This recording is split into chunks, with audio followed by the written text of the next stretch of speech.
Hey gamers, I'm gonna keep it a buck. I just spent 20 minutes recording this and I was muted the entire time. uh so I've seen this, I have given thoughts, and now y'all are gonna get the express version. Yay!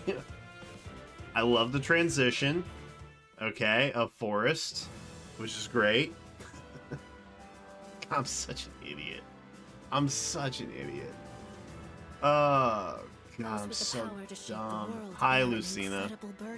This is my second time really seeing you. That's crazy. That is crazy. Yeah. Big range. I mean, this is okay. Well, let's get in here. Okay. Arcane Prima. All right, we got Accelerates trigger. Start of turn if unit's HP is greater than 25%, inflicts attack defense minus X on closest foes and foes within 2 spaces of those foes through their next actions. At start of combat, if unit's HP is greater than 25%, grants attack speed defense res plus 5 to unit. Inflicts attack speed defense res minus X on foe, where X equals highest penalty on each stat between target and foes within 2 spaces of target.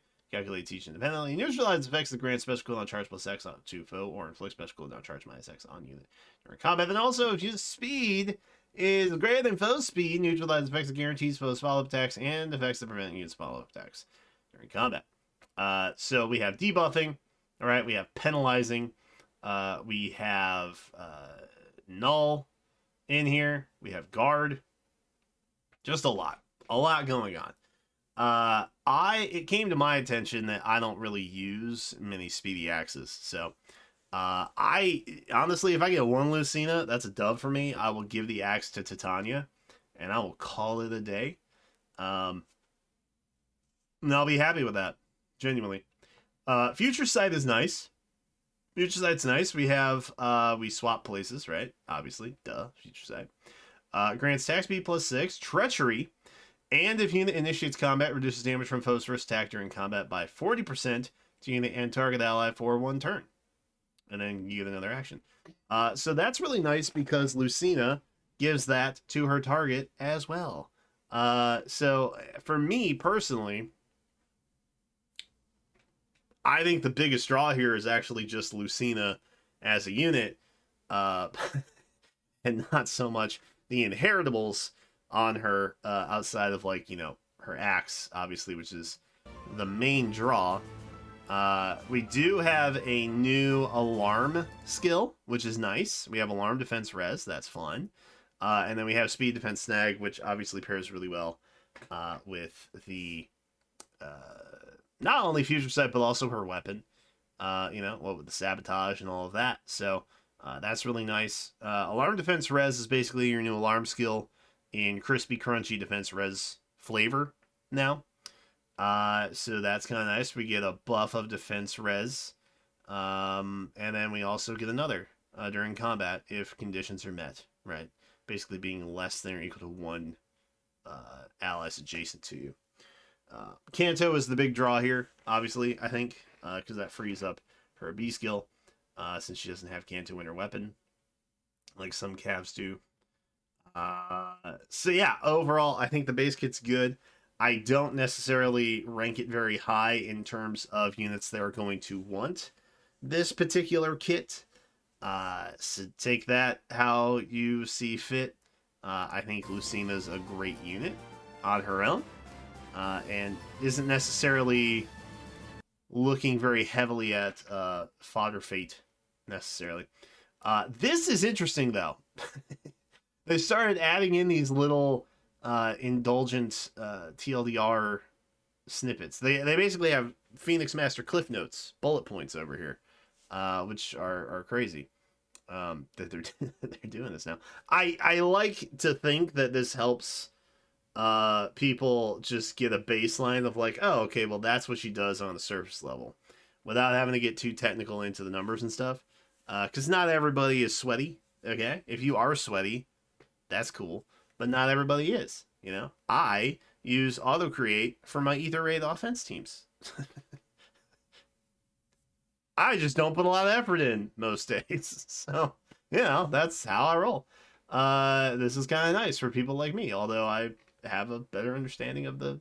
Anyway, we inflict penalties, and we can empower ourselves and an ally. It really doesn't tell you anything, to be clear. Other than the weapon inflicting penalties, I guess, speaks pretty true. But empowering herself and an ally is, well, that's a little too vague to be helpful, I think. But I would hope that we don't hinder. I hope that we would empower. Well, if you're asking... Sevra looks great, by the way. It's nice to see base Sevra in the game. She's finally here. She's been like a top 100 contender for Choose Your Legends for like the past 6 years, 5 years, 7 years. I don't even know. But it's great that she's here. We love that for her. So now they can they can move away, and we never got her as a special unit, but that's a conversation for a different topic. I guess I can make an effort. She is quite the godsword, though. She is quite the godsword. I'm impressed, genuinely. So, Striving Sword, we got Slaying. If unit is within 3 spaces of an ally, already pairing very nicely with Finish, right?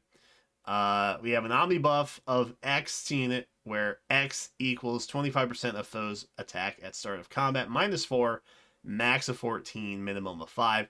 And I think the math that I did means that you need to be at 18 times 4, which is going to put you at 72 attack, is your cap on that. Anything past that, you're not getting anything more than a 14 value here. But you can't go lower than 5, which would be 1. Or I guess 4. Inflicts special cooldown charge -1 on foe per attack. So we have guard as well.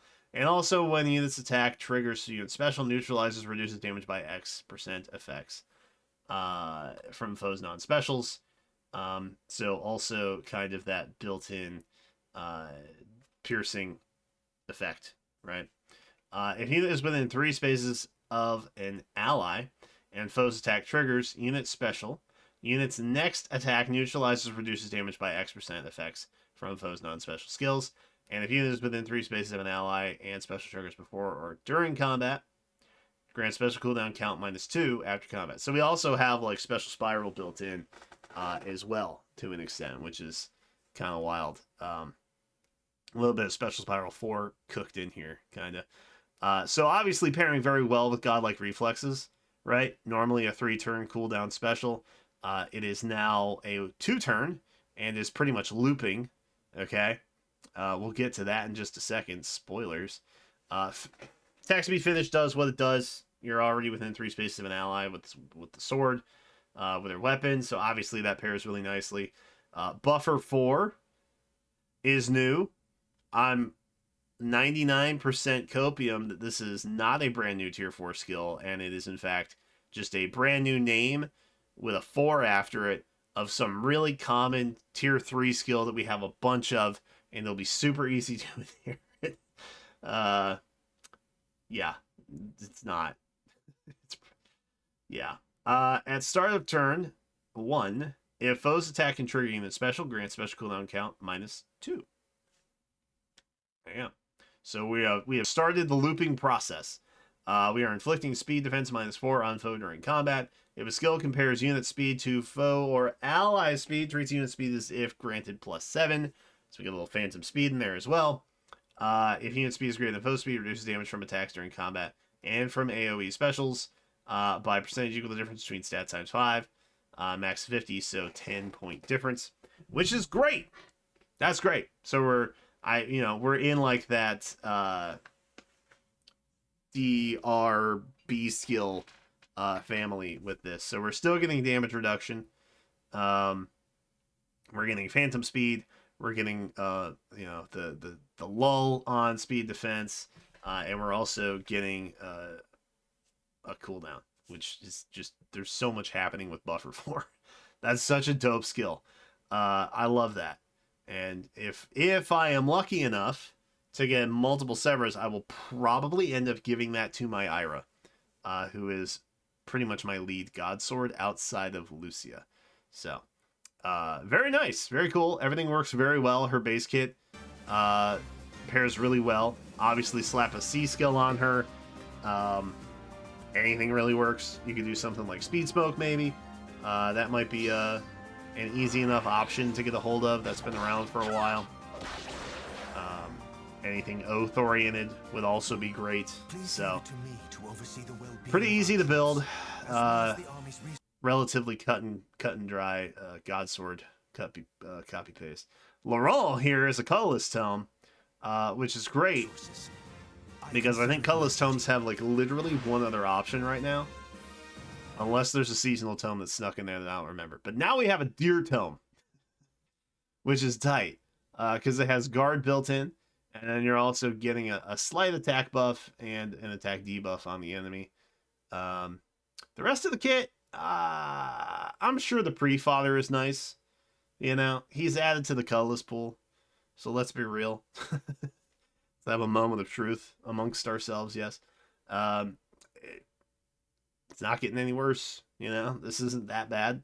And a colorless tome option for an inheritable is nice if you have someone that wants that. The issue with most colorless tomes is that they have a preferred tome. So, I guess it's not necessarily an issue that there weren't a lot of inheritable options before Deer Tome here, but now there is another one. So maybe we'll get more that are, 4-star oriented. I don't know. We'll find out. It's not really an issue that they're not really providing a solution for. So, it's all good. As far as I can tell. There you go. His magic slow special triggers. That's the main draw there. And with his entire kit, he's getting 16 plus attack. Yikes. I grow weary of which I'm just now realizing he didn't even hit. That's so sad. Oh no. That's a bummer. Oh well. We have our newest mythic, Ratatoskr. Ratatoskr.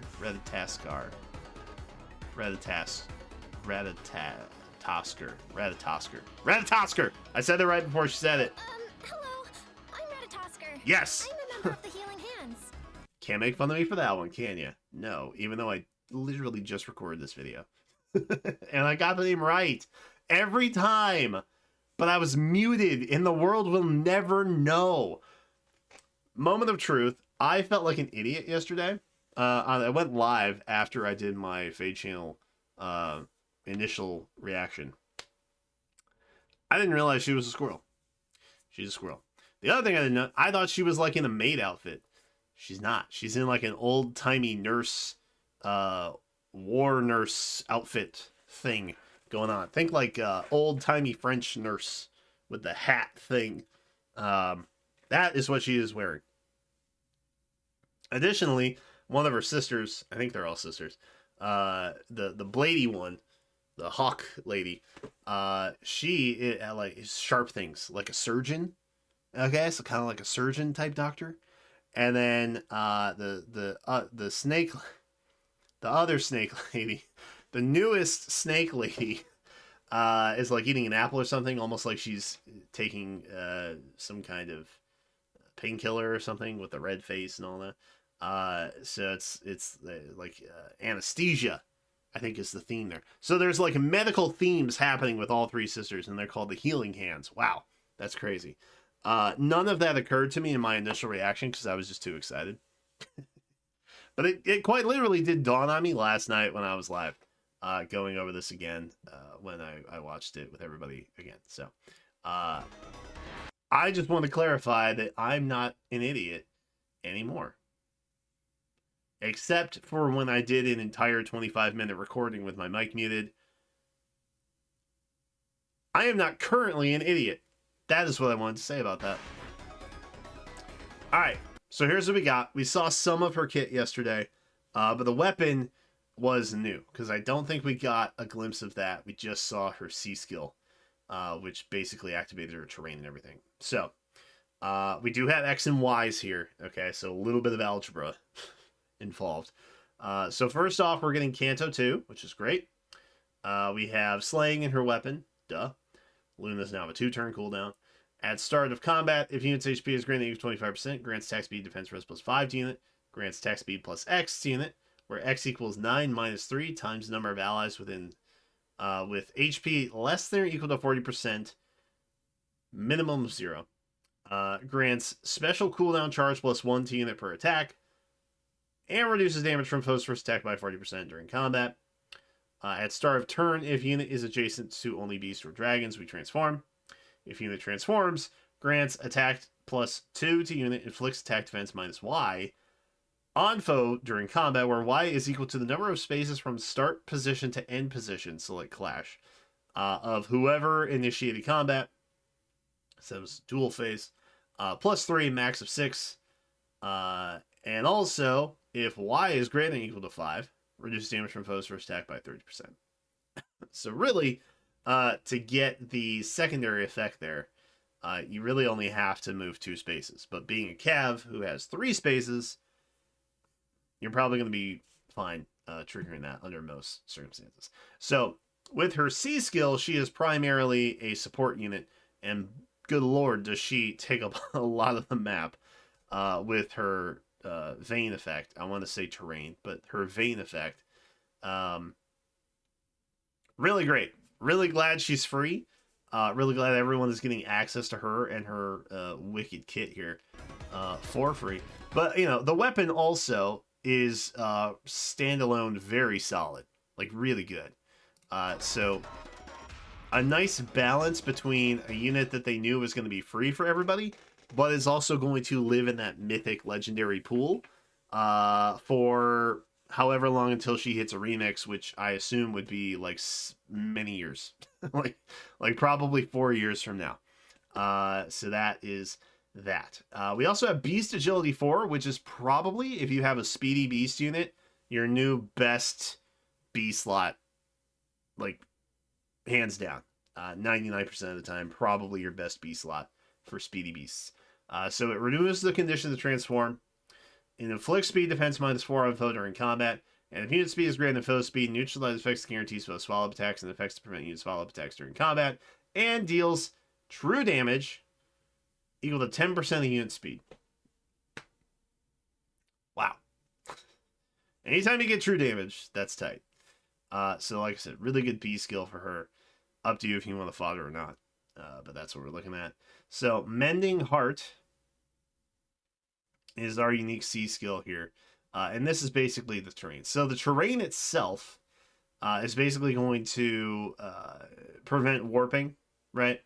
Pass 4 is going to go so hard, though. Mark my words. Whenever Pass 4 comes out, that's the new meta right there. But we're also getting guard effects. So special cooldown charge minus 1 on foe per attack is happening within this terrain as well. And it is a lot of terrain.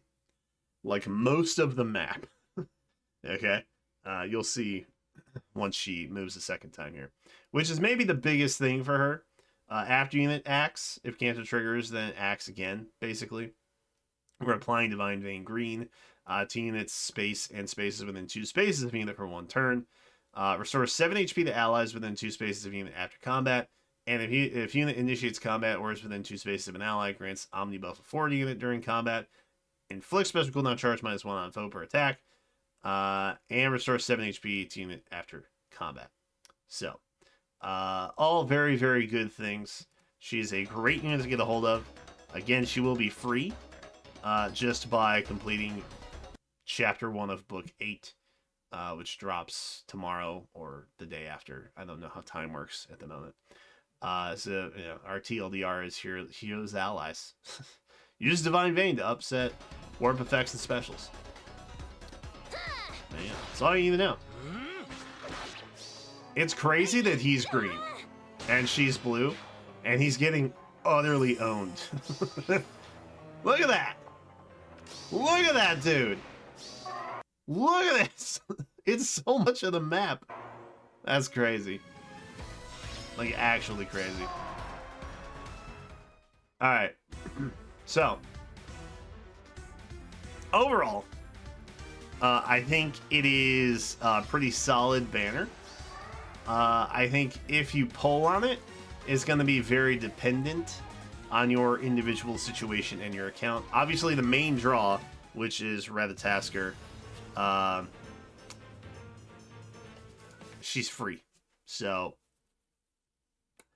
you know, like someone like me, like I said, I don't really have any speedy axes, just Titania. So if I get a Lucina, I will give that axe to her. You are able to spark up to twice. Okay, so if you're going in big, you'll be able to get a guaranteed Lucina and a guaranteed Ratatoskr. So you get a merge on your Ratatoskr, or just maybe a better Bane Boon situation rather than the neutral one on the freebie. But yeah, I mean, I would normally recommend the banner, but God Swords have been so frequent that I feel as though Severa will likely be power crept in the next couple months, more than likely. Though her new B skill is really nice. So take that for what it's worth. But overall, I think whether or not you pull is up to you. I don't think there's an absolute need here. Like I said, you're getting the main attraction for free. So go forth and conquer however you wish to. That's my advice. But anyway, I'm going to stop talking now. And I shaved several minutes off of this video because I knew everything that was happening. Anyway, yeah, thanks for watching. Sorry this is late, and I will see you in the next one.